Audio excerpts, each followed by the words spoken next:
ఈరోజు చుల్లంగి అమావాస్య అని వైద్య వీరరాఘస్వామి పూజ చేసి ఇక్కడ చక్కెర పిండి యాలకలు పిండి చేసి దీపం పెట్టినాము ఆవు నెయ్యితో. మామూలుగా పంచోపచార పూజ చేసి స్వామిని మనస్ఫూర్తిగా కొలుచుకొని అన్నీ చేసాము. ఇక్కడ ఇంకా నీళ్ళు ఉన్నాయి, అందుకే ఆడదేసుకున్నా. ఇక్కడ నీళ్ళు ఉన్నాయి, ఈ నీళ్ళనే అక్కడ తిరువల్లూరులో బావి, అదే బావిని ఏమంటారు అత్తమ్మ? కాదు కాదు, దేవత క్షేత్రంలో ఉండే కొలను కానీ నది కానీ అంటారు. కొలను కోనేరు కదా, కోనేరు ఆ కోనేరు లాగా భావించి దీని చుట్టూ 3 చుట్లు తిరిగి ఒక బెల్లం ఉంటాయమని చెప్తున్నారు. ఆయన నందూరు శ్రీనివాస్ గారు. ఈ పని చేస్తున్నాం ఆరోగ్యం బాగుండాలి అనేసి.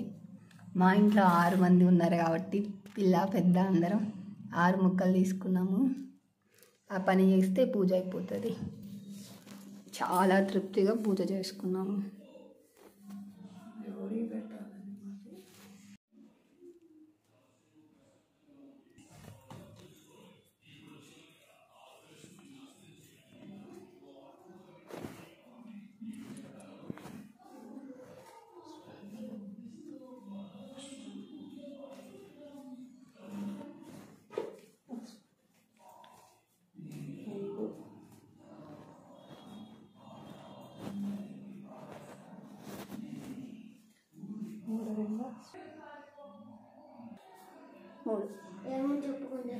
తిరుగు వచ్చి చెప్తా.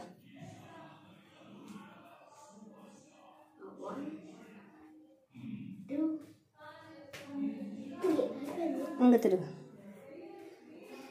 ఇక్కడ నిలబడచ్చు. ఇక్కడ స్వామి వైద్య వీర రాఘవ స్వామి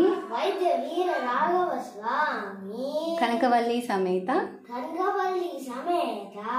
వైద్య వీర రాఘవ స్వామి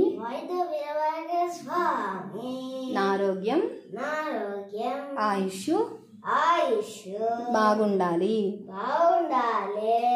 ఆ బెల్లం ముక్క దాంట్లో వెయ్యి. 3 చుట్లు తిరిగినాడా? తిరిగినాడు.